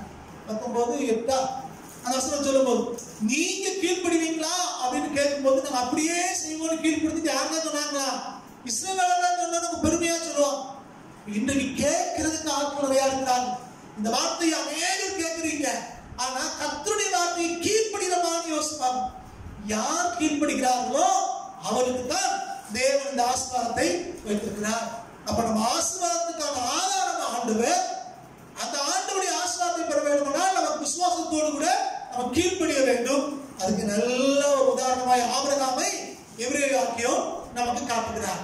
இதுல இந்த கீழ்ப்படிதல், விசுவாசத்தினாலே கீழ்ப்படிதல் அப்படின்னு சொல்லும் போது நம்முடைய சுயம், நம்முடைய மாமிசம், நம்மளுடைய சிந்தனை, நம்மளுடைய திட்டம் அல்லது மற்றவங்க நமக்கு சொல்லுகிற ஆலோசனைகள், இது எல்லாம் விட மேலானதுதான் தேவனுடைய வார்த்தையை விசுவாசித்து அவருக்கு கீழ்ப்படுகிற ஒரு அனுபவம். இப்ப கர்த்தர் சொல்லுகிறார் மன்னிச்சிரு அப்படின்னு ஒருத்தர் சொல்றேன். அவர் மன்னிக்கணும்னு சொல்லும் போது நம்முடைய அனுபவம் ஒண்ணு சொல்லும், இவன் யாரா மன்னிக்க போற, இவன் உனக்கு விரோதமா எவ்வளவு பேசினா தெரியுமா, இது என்னெல்லாம் செஞ்சா தெரியுமா, உள்ள மனசுல உங்களுடைய அனுபவம் பேசு. பக்கத்துல உள்ள ஆள் சொல்லுவாங்க, ஐயோ அவனுக்காக செய்ய போறீங்க அப்படின்பா. பிசாசு ஒண்ணு சொல்லுவோம். அப்ப அநேக சத்தங்கள் நம்ம சுத்தி கேட்கிறது. ஆனால் இல்ல கர்த்தருடைய வார்த்தையை மன்னிக்க சொல்லி இருக்கிறோம். கவனிக்கணும். சமாதானம் ஆக வேண்டுமானால் அவர் 2 பேரும் தேவை. நம்மளும் எதிரியும் தேவை, சமாதானம் ரெண்டு பேரும் வரணும். ஆனா மன்னிக்கிறதுக்கு அது எதிரி தேவையே இல்லை, அவளை பயக்கிறவன் தேவையே இல்லை. மன்னிப்பு வந்து நம்மை சார்ந்தது, நம்ம தனிப்பட்டதை சார்ந்தது. சில பேர் சொல்லுவாங்க நான் ரெடி, ஆனா அவங்கதான் அது வரல அப்படின்னு சொல்லுவாங்க, அவங்கதான் ஒத்து போக மாட்டேங்காங்கன்னு சொல்லுவோம். அது சமாதானத்திற்கு. அதனால வேதம் சொல்கிறது கூடுமானால் யாவரோடும் சமாதானமாக இருங்கள். கூடுமானால் ஏன்னா எதிர்பார்ப்பியோ வரணும், அதான் கூடுமானால். ஆனா மன்னிப்பதற்கு அப்படி இல்லை, மன்னிப்பது நம்மை பொறுத்தது. அவங்க தகுதியானவங்களோ தகுதி இல்லாதவங்களோ அது முக்கியம் இல்லை, மன்னிக்க வேண்டியது நாம. அப்போ இப்படி தேவன் வேதம் சொல்லும் மன்னின்னு சொல்லும் போது மற்றவங்க முடியாதுன்னு வேண்டாம், நம்ம அனுபவமோ புத்தியோ மாசமோ கூடாதுன்னு சொல்லும். இந்த இடத்துல நம்ம கர்த்தருடைய வார்த்தை கீழ்படுகிறோமா, இந்த சுற்றுப்புற சூழ்நிலைக்கு வார்த்தைகள் கீழ்படுகிறோமாங்கிறதா இங்க முக்கியம். கர்த்தருடைய வார்த்தைக்கு கீழ்படுகிறோமே ஆனால் தேவன் நமக்கு ஆசீர்வாதத்தை வைத்திருக்கிறார். அப்போ நம்முடைய சொந்த அனுபவத்தை, அது சொந்த மாம்சத்தை, சொந்த திட்டங்களை, சொந்த தீர்மானங்களை, சொந்த வாஞ்சையை அல்ல, தேவனுடைய திட்டங்களையும் தேவனுடைய தீர்மானங்களையும் தேவனுடைய கட்டளையும் தேவ சித்தத்தை நிறைவேற்றுவதுதான் விசுவாசத்தினாலே உண்டாகிற கீழ்ப்படிதல். அப்போ இந்த விசுவாசம் தேவனுக்கு கீழ்ப்படுகிற விதமாய் நம்மளை மாற்றுகிற ஒன்றாய் இருக்கிறது. அடுத்து இதுல நம்ம கவனிக்க வேண்டியது என்னன்னா, இந்த ஆபிரகாமை பத்தி தான் நீங்க எழுதுகிறார். யாரு? பவுலடியார் எழுதுகிறார். விசுவாசத்துக்கு நல்ல ஒரு உதாரணம் ஆபிரகாம், எல்லாருக்கும் தெரிந்த ஒரு காரியம். இது ஏசாயாவும் அவருக்கு கையாளுகிறார்.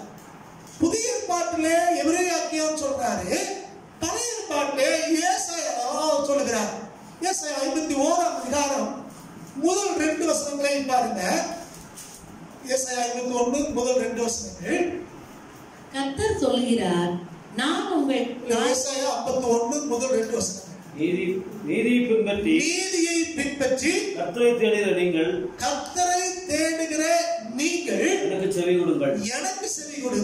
நீங்கள் வெட்டி எடுக்கப்பட்ட கண்மலையும் தோண்டி எடுக்கப்பட்ட துறவின் குழியையும் நோக்கி பாருங்கள். உங்கள் தகப்பனாகிய ஆபிரகாமையும் உங்களை பெற்ற சாராளையும்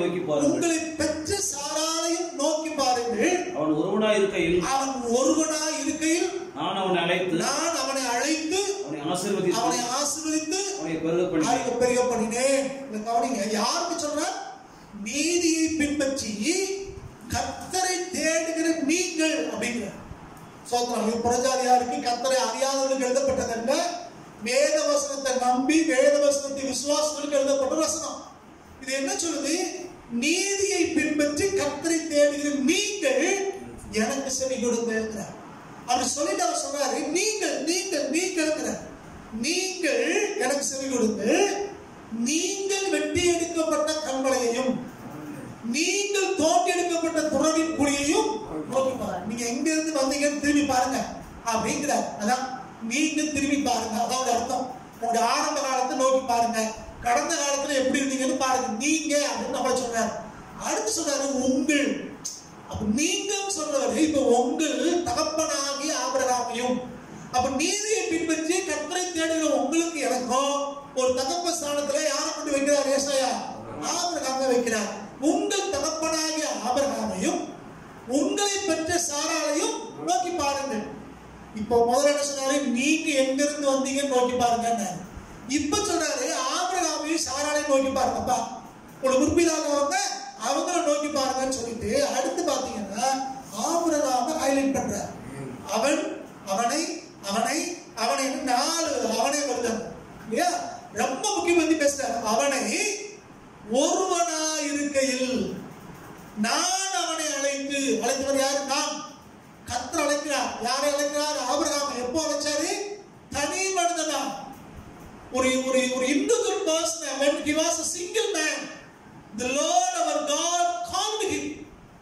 தனி மனுஷனை தேவன் அழைத்தார். அவன் ஒருவனாய் இருக்கையில் நான் அவனை அழைத்து அப்படி சொல்றாரு. அவனை ஆசீர்வதித்து அவனை பெருக பண்ணினேன். அதாங்க எபிரேயர் சொல்லுகிறார், தன் போகிற இடம் என்னதென்று தெரியாது இருந்துங்கிறார். போற இடம் எதுன்னு அறியாமலே அவர் புறப்பட்டு போனார். ஏன்? கர்த்தருடைய வார்த்தை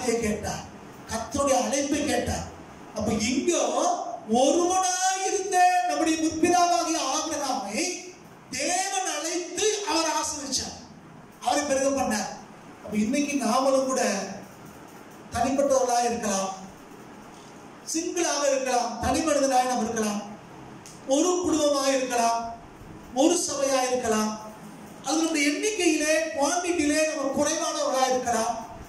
ஆனா வேத வசனம் சொல்கிறது, நீங்கள் நானும் விசுவாசித்து தேவனுடைய வார்த்தைக்கு கீழ்ப்படியும் போது நம்மை அழைத்த கர்த்தர் நம்மளை ஆசீர்வதித்து வைத்துவார். ஒருவனா இருக்கையில் நான் அவனை அழைத்து அவனை ஆசீர்வதித்துங்கிறார். யோசித்து பாருங்க, இந்த ஏசாயா 51 பேசும்போது இங்க ஆட்ட பேசுறா, ஆபிரகாமுடைய சந்ததிகிட்ட பேசுறார். இன்னைக்கு அவங்க பெருந்த ஜனம் 12 கோத்திரமா மாறி போனாங்க, லட்சக்கணக்கான மக்கள் அங்க இருக்கிறார்கள். அவங்கள பார்த்து சொல்றாரு, நீங்க எப்படி வந்தீங்கன்னு திரும்பி பாருங்க. நீங்க தோண்டி எடுக்கப்பட்ட அந்த தோரவை பாருங்க, நீங்க வெட்டி எடுக்கப்பட்ட அந்த குழியை நோக்கி பாருங்க, நீங்க எப்படி வந்தீங்கன்னு பாருங்க. உங்க முற்பிதாவாகிய ஆபிரகாம் தனி மனிதனாய் இருந்தார். தனி மனிதனா ஒருவனா இருக்கையில் அவனை அழைத்து ஆசீர்வதித்தேன். அன்பான தேவ ஜனமே, நீங்கள் நானும் இப்படி ஃபீல் பண்ணது. நம்ம வந்து எப்படி ஃபீல் பண்றோம்? ரொம்ப லோன்லியா இருக்கும், தனியா இருக்கும், எங்களுக்கு யாரும் இல்லை, எங்களை விசாரிக்க ஆள் இல்லை, எங்களுக்கு உதவி செய்ய ஆள் இல்லை, எங்களுக்கு எதிரால என்னாகுமோ? சத்திய வசனம் சொல்கிறது, நீங்கள் நான் வார்த்தையை விசுவாசித்து அதை கை கொண்டு அதன்படி செய்யும் போது, அதன்படி நடக்கும் போது தேவன் உங்களை என்னை ஆசீர்வதிக்கிறவர். அப்ப ஆபிரகாமை ஆசீர்வதித்த அந்த கர்த்தர் நம்மளே ஆசீர்வதிக்கிறவர். அதனாலதான் நீங்க சிவபக்தர் சொல்றாரு, உங்க தகப்பனாகிய ஆபிரகாமையும் உங்களை பெற்றெடுத்த சாராளை நோக்கி பாருங்க. எதுக்கு? நம்ம விசுவாசத்தை வர்த்திக்க பண்ண, நம்முடைய விசுவாசத்தை உறுதியாக கட்ட, நமக்கு ஒரு நம்பிக்கையும் தைரியத்தை கொடுப்பதற்கு அன்றைக்கு சொன்னார். So we have to look upon our forefather Abraham and Sarah. இன்னைக்கு நம்ம வாழ்க்கையிலே தேவன் நமக்கு அதைத்தான் எதிர்பார்க்கிறார். சோத்ரம். அப்போ நம்ம வெறுமனே ஆசீர்வாதத்தை பெற்றுக்கொள்ளணும் அப்படின்னு சொன்னா வெறுமனே சோத்திரம் சோத்திரம் சொல்லிட்டுனால இல்ல. கர்த்தரை நம்ம துதிக்க வேண்டும், போற்ற வேண்டும், மகிமைப்படுத்தணும், எல்லாம் தேவை. எல்லாவற்றுக்கும் மேலாய் தேவன் மேல விசுவாசம், அந்த விசுவாசம் நம்முடைய வாழ்க்கையாய் மாறி அந்த விசுவாச வாழ்க்கையினாலதான் வார்த்தையின்படி எல்லாவற்றையும் செய்தவர்களாய் மாற வேண்டும். அப்பதான் தேவன் நமக்கு கிரியை செய்வார். விசுவாசத்தை குறித்து வேதம் சொல்கிறது, கிரியை இல்லாத விசுவாசம் செத்தது. அப்படி நம்ம விசுவாசம் எப்படி வரணும்? வெளிப்படணும். நான் கிறிஸ்துவை விசுவாசிக்கிறேன், அவருடைய வருகையை விசுவாசிக்கிறேன், அவருடைய செய்கிற அற்புதங்களை விசுவாசிக்கிறேன்னா அதன் வாழ்க்கையை வெளிப்பட வேண்டும். அவருடைய விசுவாச வாழ்க்கையிலே என்றைக்கும் வெளிப்பட வேண்டியதா இருக்கிறது. இங்க பாருங்க, ஒரு காரியத்தை புரிந்து கொள்ளணும். தேவன் வாக்கு பண்ணின தேசத்துக்கு இஸ்ரவேல் போகிறாங்க. மோசேயின் கீழாய் கர்த்தர் கொண்டு போறார். அப்போ தேவன் வாக்கு பண்ணி அவங்களை கொண்டு போறாரு. இப்போ அப்படி போனா கூட அங்க கீழ்ப்படுதல் தான் முக்கியங்கிறார். பாலம் தேர்ந்து ஆறாவது தேசம், நீ போய் கால வச்சுன்னா போதும், எல்லாம் உனக்கு இஷ்டப்படி வாழலாம் அப்படின்னு சொல்றாரு. தேவன் தான் ஆஸ்வதிக்கிறார், தேவன் தான் கொண்டு போறார், தேவன் தான் பங்கிட்டு கொடுக்கிறார். ஆனாலும் அங்கேயும் நீ கீழ்ப்படியணும் தான் சொல்றார். உங்களுக்கு புரியுறதுக்காக யாத்ரா உபாகம புஸ்தகம் 11ஆம் அதிகாரம் 12-13 வாசகம். உபாகமம் 11ஆம் அதிகாரம் 12-13. அது உன் தேவனாகிய கர்த்தர் விசாரிக்கிற தேசம். அந்த காரண தேசம் எப்படிப்பட்ட தேசமா? தேவன் விசாரிக்கிற தேசம். மனுஷரை நம்ம விசாரிப்போம். வேதம் எழுது, கர்த்தர் எந்த தேசத்தை கொடுத்திருக்காரோ அந்த தேசத்தை விசாரிப்பாரா. அப்போ உங்களே என்னையும் நீ கோயில்பட்டில வச்சிருந்தாருன்னா இந்த கோயில்பட்டியை விசாரிக்கிறவர் ஒரு தேவனாகிய கர்த்தர், கோயில்பட்டிக்கு நன்மை செய்கிறவர் தேவனாகிய கர்த்தர். ஒரு சிங்கிள் யோசேப்பு நிமித்தம் முழு எகிப்தையும் தேவன் ஆசீர்வதிச்சது உண்மையானால், இஸ்ரவேல் ஜனங்கள் நிமித்தமாய் அன்றைக்கு கானான தேவன் விசாரிக்கிறது உண்மையானால், நீங்க நானும் வாழுகிற பகுதியை தேவன் விசாரிப்பார். அவர் சொன்னார், நான் உன் தேவனாகிய கர்த்தர் விசாரிக்கிற தேசம் வருஷத்தின் துவக்கம் முதல் வருஷத்தின் முடிவு மட்டும் எப்பொழுதும் உன் தேவனாகிய கர்த்தரின் கண்கள் அது மேல் வைக்கப்பட்டிருக்கும். ஞாயிற்றுக்கிழமை கர்த்தருடைய கண்கள் நம்ம மேல இருக்கும், சனிக்கிழமைக்கு இருக்காது அப்படின்னு. எல்லா நாளும் தேவன் நம்ம இருக்கிற இடத்து மீது கண்களை வைத்து நம்ம விசாரிக்கிற ஆண்டவர். அவர் எப்பயும் நம்ம தனியா இருக்க விடுகிறது இல்லை, எப்பயும் நம்ம விசாரிக்காமலும் அவர் விடுகிறது இல்லை. தேவன் சரியாய் நம்ம விசாரித்து நம்ம என்ன நடத்துகிற ஆண்டவர். சோத்ரம். அப்படிப்பட்ட ஒரு தேசம் இல்லையா? அப்படி ஒன்று ஆசிரியக்கப்பட்ட தேவனாலே கொடுக்கப்பட்ட வாக்குத்தத்தத்தின் தேசம் அது.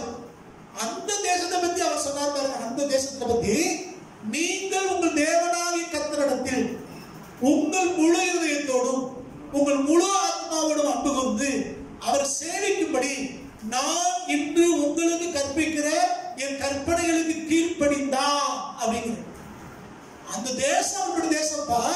தேவனது பாலும் தேவனுடைய தேசம் மாற்றிருக்கிறார். நீங்க எந்த ஆசீர்வாத தேசம் கர்த்தர் விசாரிப்பார் வைக்கப்பட்டிருக்கோம், அதெல்லாம் உண்மைதான். ஆனாலும் நான் உனக்கு கற்பிக்கிற கற்பனைகளுக்கு கீழ்ப்படிந்தா அப்படிங்கிற அப்புறம் ஆசீர்வாதப்பட்டு போற. அப்ப எங்க இருந்தாலும் சரி கீழ்ப்படிதல் தேவை. கர்த்தருடைய வார்த்தை கீழ்ப்படியும். அந்த வார்த்தை அப்படி சொல்லாடல பாருங்க, அழகா மொழிபெயர்த்திருக்காங்க இந்த இடத்துல. நான் இன்று உங்களுக்கு கற்பிக்கிற அப்படிங்கிற சொல்லுகிறேன்னு சொல்லல, கற்பிக்கிற. கற்பித்தல் வேற, சொல்றது வேற. சொல்றதுன்னா just for information we are sharing few words, that's all. அதான் சொல்றது. ஆனா கற்பித்தல் அப்படின்னா எஜுகேட் பண்றது. So we have to learn from the master, one who teaches, one who trains us. அதான் வார்த்தைக்கு அர்த்தம். அப்ப கற்பித்தல் அப்படின்னா இவ தேவன் விழாவாரே கற்பிக்கிறார். சும்மா சொல்லிட்டு போயிடலாம். வீட்டுல படிச்சு பாருங்க, வீட்டுல போய் வீட்டுல ரொம்ப படிச்சு பாருங்க. சும்மா இதை வார்த்தை சொல்லிட்டு போயிடல. கர்த்தர் பட்டியல் போடுறார். இப்படி செஞ்சா உனக்கு நடக்கும், இப்படி செஞ்சா நடக்கும். All the blessings of the Lord are conditional. நிபந்தனைக்கு உட்பட்டது. எல்லாம் if condition தான். if போட்டுதான் கர்த்தர் ஆசீர்வாதத்தை கொடுக்கிறார். அப்போ நம்ம தேவன் ஒரு இடத்துல வைத்திருக்கும் போது, அது நம்ம இருக்கிற வீடா இருக்கலாம், தொழிலா இருக்கலாம், படிப்பா இருக்கலாம், எங்க இருந்தாலும் சரி கர்த்தருக்கு நம்ம கீழ்ப்படியும் போதுதான் இந்த சொல்லப்பட்ட ஆசீர்வாதங்கள்லாம் நமக்கு சொந்தமாய் மாறும். அப்ப கீழ்ப்படிதல் என்பது மிக மிக முக்கியமான ஒன்றாக இங்க வேதம் நமக்கு சொல்லுகிறதை பார்க்கிறோம். இப்போ இன்னும் கொஞ்சம் உள்ள போய் சொல்றேன். அப்ப இந்த ஆசீர்வாதங்கள் நமக்கு வர வேண்டுமானால் நம்ம என்ன செய்யணும்? விசுவாசித்து தேவனுடைய வார்த்தைக்கு கீழ்ப்படிய வேண்டும். அப்போ தேவன் நம்மை ஆசீர்வதிக்கிறார். அப்ப இந்த ஆசீர்வாதம் எங்க இருந்து வருது? யாக்கோபு அழகா சொல்றாரு, அது ஆண்டவரிடத்துல மட்டும்தான் வருது. நமக்கு சோர்ஸ் எங்கதான் இருக்குது? இந்த சோர்ஸ் ஆஃப் தி பிளெஸிங் எங்க இருக்குது? ஆண்டவர்கிட்ட தான்.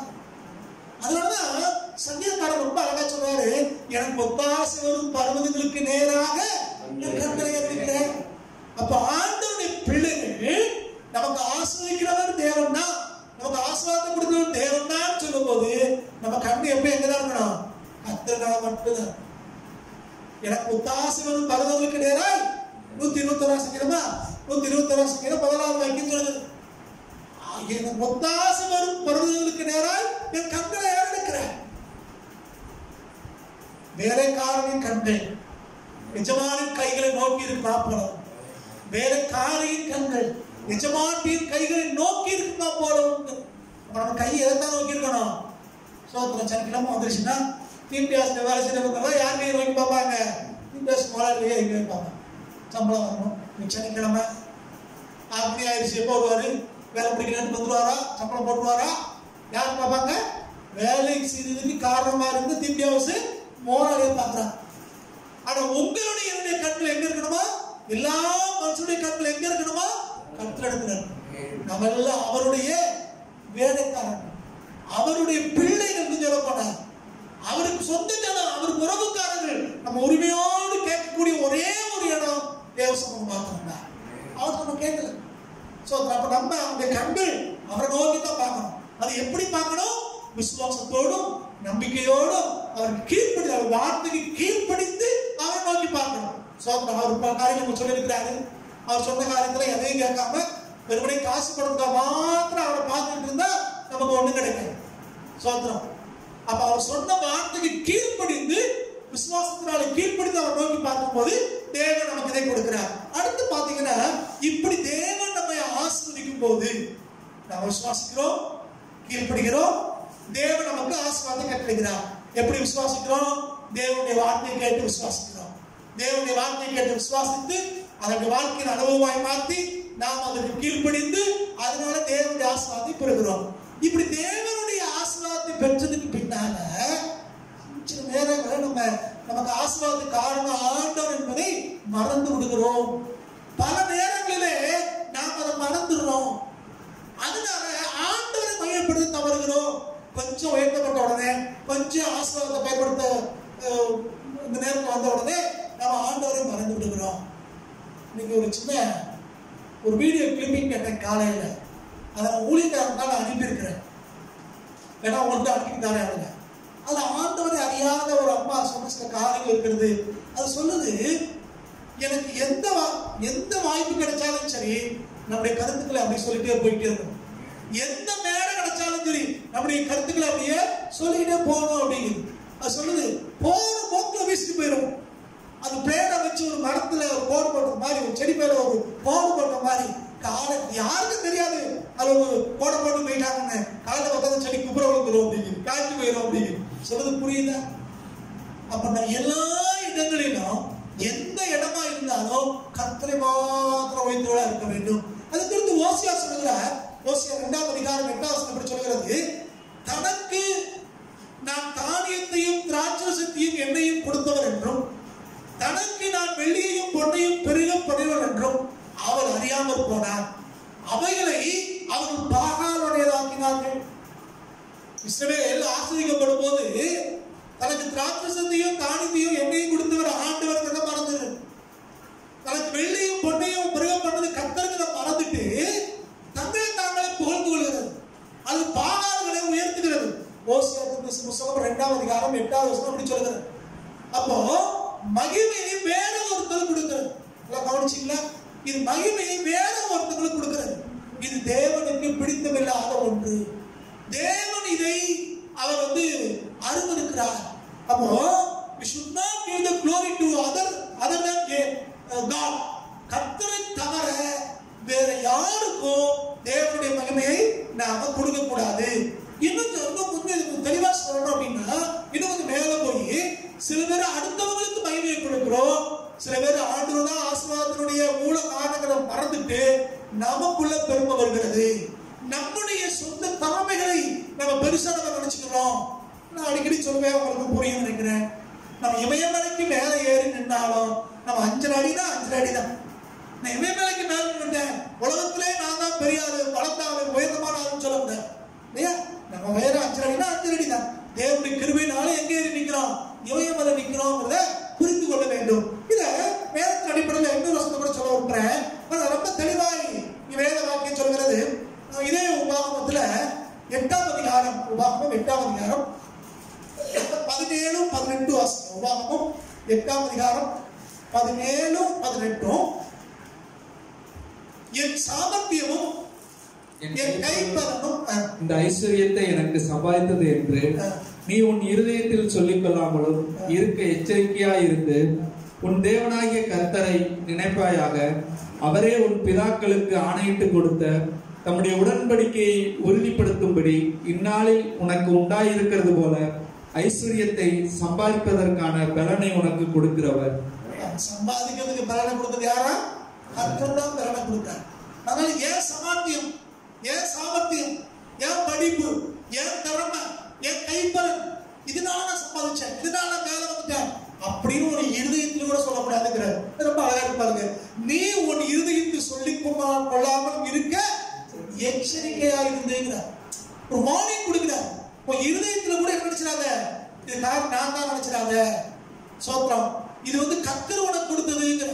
அப்ப நம்முடைய திறமைகள் அல்ல, நம்முடைய கைப்பலன் அல்ல, தேவனுடைய கிருபையினாலதான் இது நம்ம கிடைச்சிருக்கிறது. இத நீங்க சகரியால வாசிக்கும் போது இன்னும் ஆண்டு அழகா சொல்லுவாரு.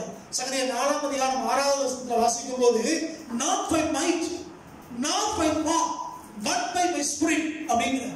என்னுடைய பலத்தினாலும் அல்ல, என்னுடைய பராக்கிரமத்தினாலும் அல்ல, பலத்தினாலும் அல்ல, பராக்கிரமத்தினாலும் அல்ல, தேவனுடைய ஆவியினாலதான் எல்லாம் ஆகிறது. அப்ப நம்ம வாழ்க்கையில் எது நடந்தாலும், நமக்கு எந்த ஆசீர்வாதம் வந்தாலும் அது தேவனிடத்திலிருந்து தான் வருகிறது.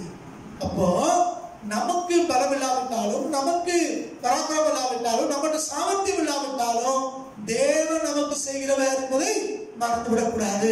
அதே நேரத்தில் தேவன் நம்மை ஆசீர்வதிக்கும் போது எல்லாம் எனக்கு என்னால்தான் நம்ம சொல்லிடக்கூடாது, வேற எங்கேயும் மகிமை கொடுக்கூடாது. கர்த்தர் தான் இதை செய்தார் என்று கர்த்தரை நீங்கள் நான் உயர்த்த வேண்டும். இன்னும் ஒரு சில 2 வருஷத்துக்கு வாசனம் நிறைவு செய்ய விரும்புகிறேன். இதே யாத்ராகமம் 11ஆம் அதிகாரம் 22 வாசிங்க. இந்த கீழ்ப்படிதல் என்பது எப்படி உண்டாகிறது? நானே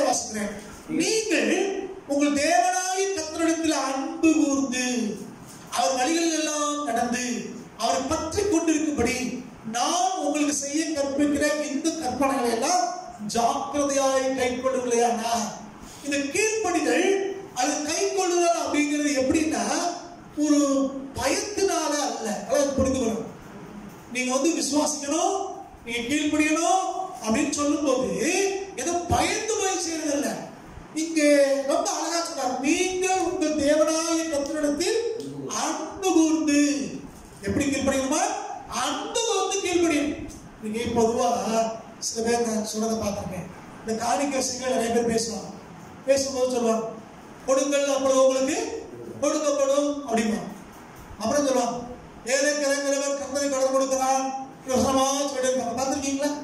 சொல்லி சொல்லி சொல்லி எப்படியாவது கொடுக்க வைக்கிறோம்ப்பா. சில சபைகள்ல நான் பார்த்திருக்கேன், ஒவ்வொரு மாசமும் முதல் 2 வாரமும் தசமபாகத்தையும் காணிக்கை தான் பேசுவாங்க.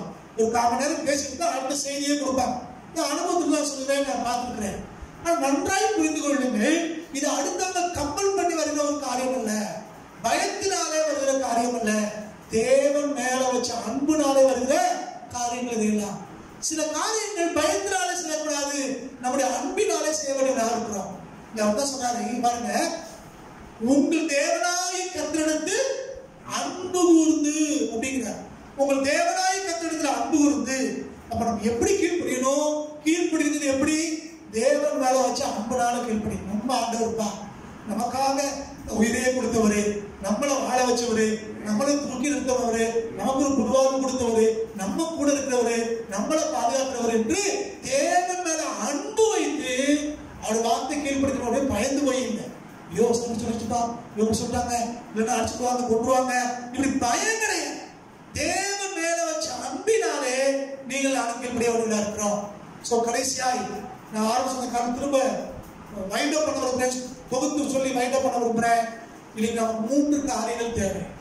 விசுவாசம், அதனாலே உண்டாகிற கீழ்ப்படிதல். இந்த 2 நமக்குள்ள இருக்குமானால் நமக்கு தேவையான ஆசீர்வாதத்தை தேவன் நமக்கு கொடுக்கிறவர். விசுவாசம் எப்படி வருது? கேள்வினாலே வருகிறது. இந்த விசுவாசத்தை தேவனுடைய வார்த்தையினாலே கேட்டு நீங்கள் நானும் அந்த தேவனுடைய வார்த்தையை கை கொள்ளும் போது நம்ம கீழ்ப்படிதல்ங்கிற ஒரு ஸ்டேட்டஸ்ல கடந்து போகிறோம். இந்த கீழ்ப்படிதல் என்பது விசுவாசத்தினுடைய செயல்பாடுதான் அந்த கீழ்ப்படிதலா இருக்கிறது. உண்மையான விசுவாசம் உள்ளவங்க அப்படின்னு சொன்னா கர்த்தருடைய வார்த்தையை நீங்கள் நானும் கீழ்ப்படிய வேண்டும். விசுவாசம் தேவனுடைய வார்த்தையினால வருது. அந்த தேவனுடைய வார்த்தையினால கர்த்தருடைய வார்த்தைக்கு நீங்களானோ கீழ்ப்படிய வேண்டும். அப்ப விசுவாசத்துக்கு கீழ்ப்படியும் போது தேவன் நமக்கு ஆசீர்வாதங்களை கட்டளையிடுவார். ஜோமனமா எல்லாரும் தேவ சமூகத்தை நோக்கி பார்ப்போம். நம்முடைய தேவன் மாறாதங்க, நம்முடைய வார்த்தைகளும் மாறாதா இருக்கிறேன். ஆண்களுக்கு ஒருத்தர் நோக்கி பார்க்கலாம். விசுவாசத்தை தோற்றுகிறவரும் முடிக்கிறவருமா இருக்கிற எங்கள் கர்த்தாவே, நம்முடைய முகத்தை நோக்கி பார்க்கலாம். நீதாய ஆசீர்வாதத்தின் ஆதாரம், நீதானவரே ஆசீர்வாதத்துடைய ஊற்று, நீதானவரே ஆசீர்வாதத்தை சம்பூர்ணமாய் கொடுக்கிறவன். கேட்கிற எவனும் பெற்றுக் கொள்வாங்க சொல்லுகிறதே. நீங்க நாமளும் முகத்தை நோக்கி பார்க்கிறோம்ப்பா. நாங்கள் பெற்றுக்கொள்ளத்தக்கதாய் ஓடுபடிக்கு கர்த்தருக்கு கிருபை தருவீராக. இந்த ஆசீர்வாதங்கள் எல்லாம் நிபந்தனைக்கு உட்பட்டது என்று வேதம் சொல்கிறதே. நாங்களும் கூட ஆண்டவரே இந்த நிபந்தனைகளை புரிந்து கொண்டு அதன்படி செய்ய எங்களுக்கு உதவி செய்வீராக. கர்த்தாவே, நீர் எங்களோடு இருக்கிறோம். ஒரு வசனத்தை கேட்க எங்களுக்கு உதவி செய்யும், அதுக்கு கீழ்ப்படிய எங்களுக்கு பலன்தார். எங்கள் விசுவாசத்தை வர்த்திக்கப்படுங்க ஆண்டவரே. ஆண்டவரே, வசனத்தை கேட்டு விசுவாசத்தை வளர்ந்து அதனாலே எங்கள் வசனத்துக்கு கீழ்ப்படிந்து இப்படி ஆசீர்வாதத்தை பெற்றுக்கொள்ள எங்களுக்கு கிருபை தாங்க. தடையாயிருக்கிற சகல காரியங்களும் இயேசு நாமத்தில் முறிக்கப்படட்டும். எங்கள் விசுவாசம் வளராதபடிக்கு, ஆண்டவரே, எங்கள் வசனத்துக்கு கீழ்ப்படிய முடியாதபடிக்கு தடை செய்கிற எல்லா அந்தார சக்தியிலும் வல்லமைகளும் இயேசு நாமத்தில் முறிக்கப்படுவதாக. விசுவாசத்தை இழந்திருக்கிற, சோர்ந்து போயிருக்கிற ஒவ்வொரு பிள்ளைகளும் விசுவாசமும் நசனாய் இயேசு நாமத்தினால் இந்த நாள் வர்த்திக்கப்படுவதாக. அற்ப விசுவாசங்கள் மாறட்டும் ஆண்டவரே. மலைகளில் மேற்கத்தக்க விசுவாசங்களை கத்திரத்தினால ஒரு கட்டளையிடுவீரா. ஆண்டவரே, ஆபிரகாமுக்கு இருந்த அதே விதமான நம்பிக்கை விசுவாசங்களுக்கு தாங்க. அவர் விசுவாசத்தால் போகிற இடம் என்னது அறியாதிருந்து கடந்து போனது போல நாங்களுடைய வசனத்துக்கு கீழ்ப்படிகளுக்கு பலன்தாங்க ஆண்டவரே. தொடர்ந்து நிற்படுத்திக் கொள்ள நடத்தியும் எல்லா கணத்தையும் மகிமையும் ஊக்கம் எடுக்கிறோம். எங்கள் அருமை ரட்சகர் இயேசு கிறிஸ்து நாமத்தில் வேண்டிக்கொள்கிறோம் பிதாவே. ஆமென். நம்முடைய பிதாவாகிய தேவனுடைய அன்பும் ரட்சகராக இயேசு கிறிஸ்துவின் கிருபையும் பரிசுத்த ஆவியின் இணைக்கும் சமாதானமும் சந்தோஷமும் யாவரோடும் கர்த்தருடைய வருகை வரைக்கும் தங்கி இருப்பதாக. ஆமென். ஆத்மாவே கர்த்தரை ஸ்தோத்திரி, என்னுடைய பரிசுத்த நாமத்தை ஸ்தோத்திரி. ஆத்மாவே கர்த்தர் செய்த சகல பலத்தையும் பலனாய். ஆமென். ஆமென். கர்த்தர் உங்களை ஆசீர்வதிப்பாராக. மீண்டுமாய் அடுத்த வாரம் ஞாயிற்றுக்கிழமையில சந்திக்கலாம். கர்த்தர் பெரிய காரியங்களை செய்வார்.